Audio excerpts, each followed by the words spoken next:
Welcome back to my YouTube channel, My Classroom with Prema Ma'am. Students, we have already started respiratory system और हमने respiratory system में aerobic, anaerobic respiration के बारे में पढ़ा, the different parts of respiration पढ़ा, yes or no? Then we have also studied the different chemical steps that takes place during respiration. We studied about the different organs of respiration. Students, I request each and every one of you to please like, share and subscribe to my YouTube channel, My Classroom with Prema Ma'am. Students, your subscription, your comments, your likes motivate me to make more such videos. So today I am going to talk about the breathing and the respiratory cycle, and also I will be teaching you the different capacities of the lungs. So what are we waiting for? Get ready with your paper and pen and let's start. So first of all, I am going to talk about the differences between breathing and the cellular respiration. So let's first talk about the definition. Students, breathing क्या है? वो एक mechanical process है जिसमें क्या कर रहे हैं हम? इनहेल कर रहे हैं और एक्सहेल कर रहे हैं. ठीक है, क्या है? एक मैकेनिकल प्रोसेस, बोले तो एक मस्कुलर प्रोसेस है जिसमें हवा अंदर जा रही है, इनहेल कर रहे हैं हम और एक्सहेल कर रहे हैं. और सेलुलर रेस्पिरेशन क्या है? एक तरीके का ऐसा प्रोसेस है जिसमें ग्लूकोज ब्रेक डाउन हो रहा है. ओके, जो हमने एयर अंदर ली है ना, उसकी वजह से क्या होता है हमको पता है, ग्लूकोज ब्रेक डाउन होता है और एनर्जी देता है. यस और नो? सो ये सेल के अंदर हो रहा है. सो जो ब्रीदिंग है वो एक मस्कुलर, एक मैकेनिकल प्रोसेस है, जबकि सेलुलर रेस्पिरेशन एक मैकेनिकल प्रोसेस नहीं है. ओके, इसमें क्या होता है? इसमें ग्लूकोज ब्रेक डाउन हो रहा है. सेकेंडली, अगर हम देखेंगे कहाँ पे हो रहा है breathing and cellular respiration, breathing is taking place in the lungs. Okay, और अदर जो भी पार्ट्स हैं जो इन्वॉल्व है ब्रीदिंग, मतलब इनहेलिंग और एक्सहेलिंग के लिए, like nose, mouth, pharynx are the parts which are involve in breathing, and the parts which are involved in the respiration is these cells. Okay, because it is going to take place within the cell के अंदर ये respiration take place होता है. Then about the production of energy, yes, during breathing there is no energy production, whereas cellular respiration में अच्छी खासी energy produce होती है in the form of ATP, whereas in breathing there is no energy produced. Cellular activity में अगर हम देखेंगे तो we know breathing takes place which is outside the cells. Okay, it is called extra cellular process, whereas जो हमारी cellular respiration है वो क्या हो रहा है? सेल के अंदर हो रही है. So it is intra cellular process. Then the type of process breathing and cellular respiration. Breathing is a voluntary as well as involuntary physical process. Voluntary कैसी है? देखो, ब्रीदिंग इनवॉलंटरी है ये तो हमको पता है, हम लोग सोच समझ के सांस नहीं लेते ना, ब्रीदिंग कंटिन्यूअसली चल रही है तो it is involuntary. But voluntary कभी हो जाती है? When we are controlling it, when we are holding it. जैसे कि स्विमिंग कर रहे हैं, हम गाना गा रहे हैं, कभी हमको लंबा बोलना है कंटिन्यूअस, तो उस टाइम पे हम लोग क्या करते हैं? अपनी ब्रीथ को थोड़ा होल्ड करते हैं. So it sometimes become a voluntary also. Okay, we can control it on a will also. So breathing is both voluntary as well as involuntary physical process, whereas respiration completely involuntary chemical process है. Okay, chemical process है और breathing physical process है. Breathing involuntary voluntary दोनों है, जबकि respiration सिर्फ और सिर्फ इनवॉलंटरी है, क्योंकि वो सेल के अंदर हो रहा है ना, एक्सचेंज अंदर टेक प्लेस हो रहा है, वो हम कंट्रोल नहीं कर सकते हैं. So it is not in our control, not in our will कि हम उसको स्टॉप करें या स्टार्ट करें. So respiration is an involuntary chemical process. Now if we talk about the different enzymes, breathing will not need any enzyme, उसके लिए enzymes की जरूरत नहीं है, जबकि cellular respiration में breakdown होने वाला है ग्लूकोज का, so we need a large number of enzymes during this process. In breathing, the organs, as I already told you, are the nose, lungs, pharynx. Lungs are involved in breathing, and in cellular respiration it will take place in the cell organelles, including the mitochondria. Okay, so this is the basic difference between breathing and cellular respiration. Now coming to the very important part, the respiratory cycle. Respiratory cycle को students हम दो में divide करते हैं parts में. पहला है inhalation, जब हम ब्रीथ इन कर रहे हैं, दूसरा एक्सहेलेशन, जब हम ब्रीथ आउट कर रहे हैं. So let's first study about inspiration, that is inhalation. अभी इनहेलेशन में क्या क्या होगा, लेट्स सी. सबसे पहला बच्चों, रिब्स आउटवर्ड की तरफ मूव करेंगे, बाहर की तरफ मूव करेंगे. ये क्या हेल्प करता है रिब्स को बाहर मूव करने के लिए? जो हमारी एक्स्ट्रा इंटरकॉस्टल मसल्स हैं वो कॉन्ट्रैक्ट होती हैं. अभी एक्स्ट्रा इंटरकॉस्टल मसल्स किधर है? हमारे रिब्स के बीचों बीच है, ठीक है, बीचों में पूरी इन बिटवीन ये स्प्रेड हुई है. तो एक्सटर्नल इंटरकॉस्टल मसल कॉन्ट्रैक्ट हो रही है, उसी के अपोजिट में इंटरनल इंटरकॉस्टल मसल्स रिलैक्स होती हैं ड्यूरिंग इंस्पिरेशन.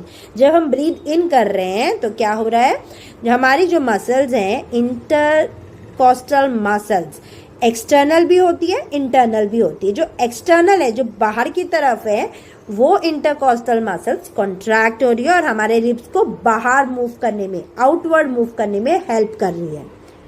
और डायफ्राम क्या करता है? नीचे की तरफ मूव करता है. जो हमारा डायफ्राम है, I hope you remember what is diaphragm.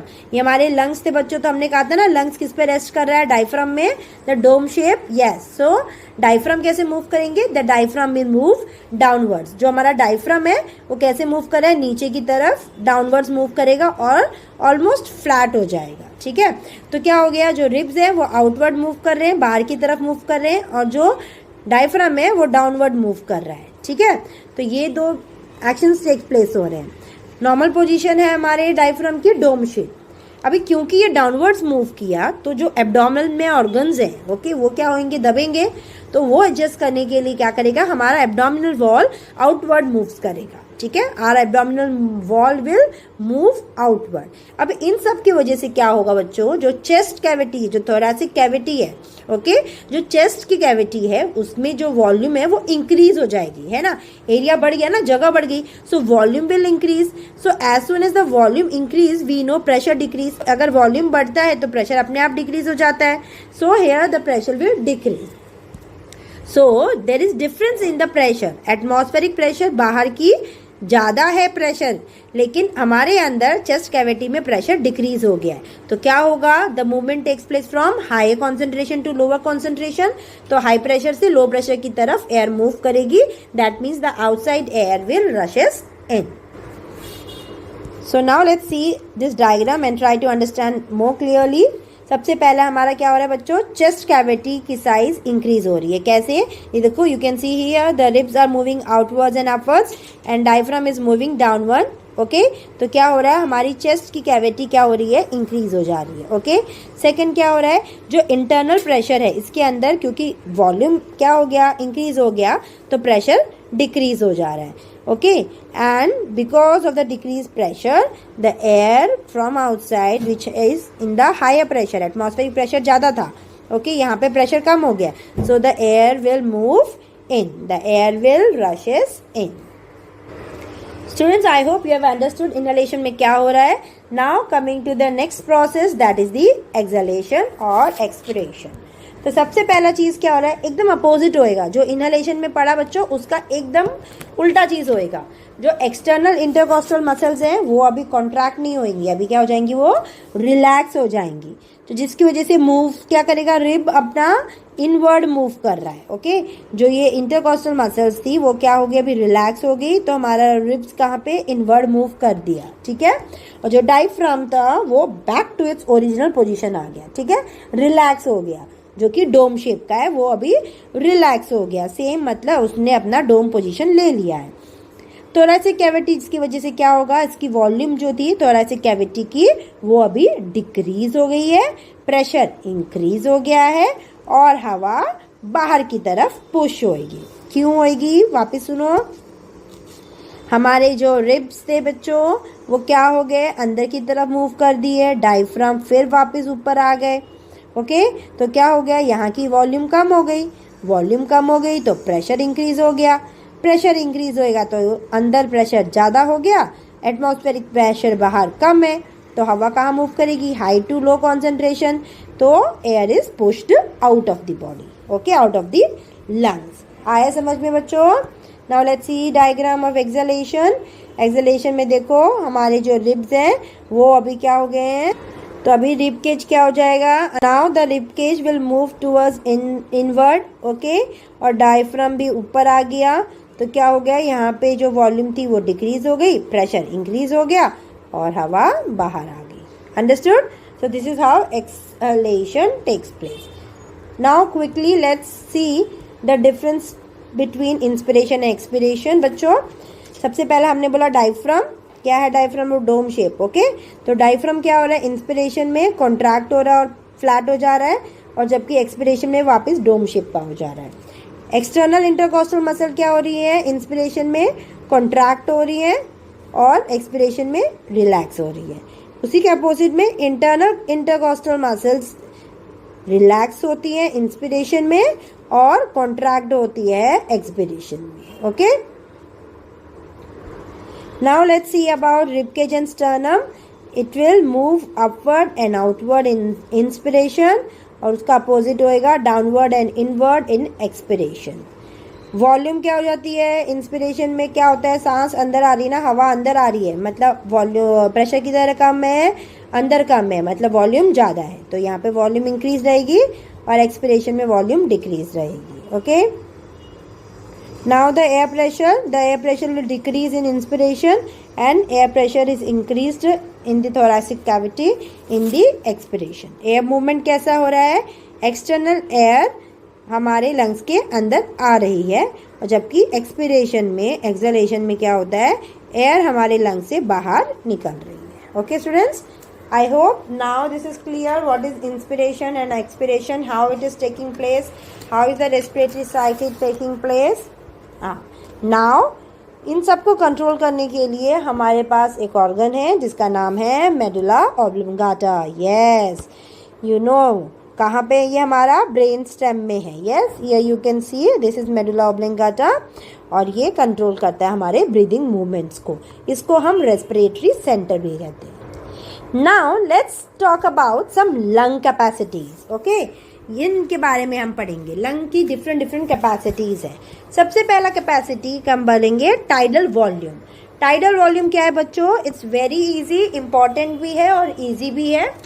तो सबसे पहला है टाइडल वॉल्यूम। नॉर्मली जब हम ब्रीथ करते हैं ना बच्चों, जितना अमाउंट ऑफ एयर हम अंदर लेते हैं और एक्सेल करते हैं नॉर्मल ब्रीदिंग में, उसको हम बोलते हैं टाइडल वॉल्यूम। समझ में आ गया? तो ये हमारी टाइडल वॉल्यूम है 500 ml। अभी जब टाइडल वॉल्यूम को इनहेल हम एक्सेल कर देते हैं, नॉर्मल ब्रीदिंग में जो एयर अंदर जाती है बाहर जाती है, तो कुछ ना कुछ एयर ना बच्चों बच जाती है। जैसे मैंने ब्रीद इन किया तो सारी एयर जाके पहुंचती नहीं है एल्वियोलाई तक, या फिर एल्वियोलाई से बाहर आया तो सारी एयर बाहर नहीं निकल रही है। कुछ एयर मेरे ट्रकिया और ब्रोंकाई में रह जाती है और डिफ्यूजन में काम नहीं आती है। क्यों? क्योंकि ये तो सिर्फ पैसेज है। डिफ्यूजन तो हमारे एल्वियोलाई में होता है, एक्सचेंज ऑफ गैसेस तो एल्वियोलाई में टेक प्लेस होती है। तो जो एयर इस ट्रकिया और ब्रोंकाई में रह जाती है उस एयर को हम बोलते हैं dead air space and it is 150 ml। Okay, तो टाइडल वॉल्यूम से इतनी हवा तो कहाँ रह गई, हमारे ट्रकिया और ब्रोंकाई में रह गई। तो पहुंचती कितनी है बच्चों, हमारे पास एल्वियोलाई में पहुंच रही है सिर्फ 350 ml। ओके, सो 350 ml जो टाइडल एयर हमारे एयर सेक्स में है एल्वियोलाई के, उनको हम बोलते हैं alveolar air. Now coming to the next, that is the inspiratory reserve volume. क्या है इंस्पिरेटरी रिजर्व वॉल्यूम? हमने नॉर्मल ब्रीथ किया, इनहेल किया, एक्सेल किया, इनहेल किया, एक्सेल किया। तो इनहेल जब हम कर रहे हैं बच्चों, अगर हम उसको फोर्सफुली और ज़्यादा इनहेल कर रहे हैं, like normal breathing is okay, and जब उसको फोर्सफुली करेंगे, हम लोग और एयर लेने की कोशिश करेंगे, तो मैक्सिमम एयर जो हम ले सकते हैं फोर्सफुली अंदर, that is known as the inspiratory reserve volume which is above the tidal air. Okay, tidal air को छोड़ दो, वो तो नॉर्मल ब्रीदिंग में उतना हम लेते ही हैं। उसके अलावा जो एक्स्ट्रा एयर हम ले रहे हैं, that is called as the inspiratory reserve volume and it is 3000 ml। Okay, tidal volume इसमें इंक्लूडेड नहीं है।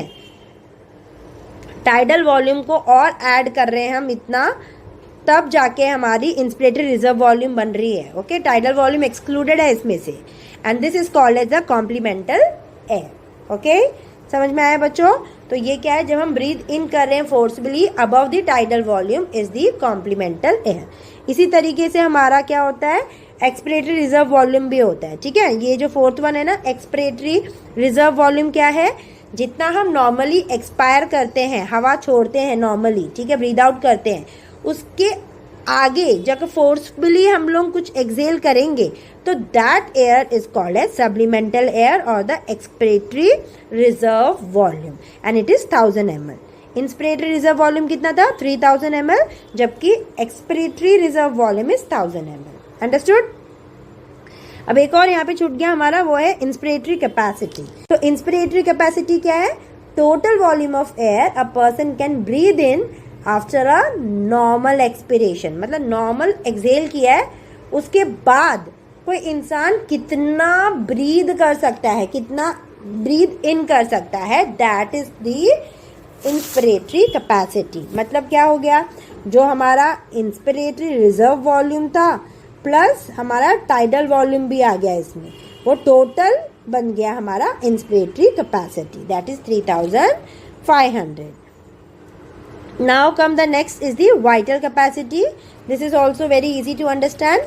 The volume of air that can be taken in and exhale out. Okay, inhale और exhale दोनों ही maximum कितना हम कर सकते हैं, that is the vital capacity. Starting से vital का tidal volume को छोड़ के नहीं, स्टार्टिंग से हम कितना मैक्सिमम इनहेल कर सकते हैं और कितना मैक्सिमम हम एक्सहेल कर सकते हैं, उस मैक्सिमम को बोलते हैं, उस कैपेसिटी को हम बोलेंगे vital capacity. Now comes the next volume, that is the residual volume. As I told you, हम कितना भी फोर्सफुली ब्रीद आउट कर देंगे लेकिन कुछ अमाउंट तो हमारे लंग्स में रह जाएगा। ऐसा तो नहीं कि लंग्स पूरा वैक्यूम हो जाएगा, एकदम कोई सक तो नहीं कर रहा है ना, हम लोग ब्रीद आउट करें, नोबडी सकिंग, हमारे यहाँ से कोई सक करके पूरा हवा निकाल नहीं रहा है ना, वैक्यूम थोड़ा है। तो वो हमारे जो लंग्स हैं वो पूरी तरह से कोलैप्स नहीं होने वाले हैं, लंग्स में कुछ ना कुछ एयर तो रहेगी even after forcefully breathing out. So that is the left over residual air. Okay, that is the residual volume and it is 1500 ml. Now come the last capacity, that is the total lung capacity, मतलब maximum air which can at any time be held in two lungs। हमारे जो lungs हैं उनमें maximum air कोई भी time पे, चाहे हम forcefully breathe करें या फिर forcefully exhale करें, maximum air जो हमारे lungs की capacity है that is the total lung capacity। So I hope you have understood the different capacities and different volumes. Let's see this graph and try to understand it more clearly. Starting with the tidal volume, जो normal हम breathe कर रहे हैं और breathe out कर रहे हैं, that is the tidal volume। ठीक है, breathe out breathe in कर रहे हैं, that is the tidal volume। अभी इस tidal volume के ऊपर हमने बोला हम इंस्पिरेटरी रिजर्व वॉल्यूम कर रहे हैं, मतलब फोर्सफुली हम कितना इनहेल कर रहे हैं, that is the inspiratory reserve volume. वैसे ही हमने बोला था expiratory reserve volume, normal exhale हमारे यहाँ तक है, ठीक है, उसके आगे 1 सेकेंड सॉरी या सो ये हमारा नॉर्मल एक्सेलेशन है, इसके आगे जो हम फोर्सफुली एक्सेल कर रहे हैं that is the expiratory reserve volume. Okay, ये हो गए तीनों, समझ में आ गया। नेक्स्ट क्या था, वाइटल कैपेसिटी। वाइटल कैपेसिटी किधर दिख रहा है, यहाँ से लेकर यहाँ तक, मतलब मैक्सिमम इनहेल किया और मैक्सिमम एक्सहेल किया, तो ये पूरा total is the vital capacity. Okay, कितना था हमारा वाइटल कैपेसिटी बच्चों, it is 4500, right. And then comes the total lung capacity. Total lung capacity क्या बोला हमने, कितना भी टाइम में, कोई भी टाइम में हमारा लंग कितना मैक्सिमम एयर ले सकता है, जो उसका कैपेसिटी है maximum capacity, that is known as the total lung capacity. और ये रेसिडुअल वॉल्यूम क्या है, कितना भी हम एक्सहेल कर लें, ब्रीद आउट कितना भी कर लें, उसके बाद भी हमारे लंग्स में कुछ ना कुछ एयर रह जाएगा, and that is the residual volume. So I hope now you have understood clearly about the different lung capacities and the different lung volumes. अभी स्टूडेंट्स हमने बोला इंस्पिरेशन कर रहे हैं, एक्सहेल कर रहे हैं, ओके, तो ये दोनों ही गैस डिफरेंट है, ये तो हमें बट ऑब्वियस पता है। तो इनके जो कंपोजिशन है उनको थोड़ा सा देखते हैं। Oxygen in inspired air is 20.96% and in the exhaled air it is 16.4%। ये डिफरेंस क्यों है बच्चों, क्योंकि एल्वेलाई के सरफेस में हमारा ऑक्सीजन अब्जॉर्ब हो रहा है, उसी के लिए तो ब्रीदिंग है ना।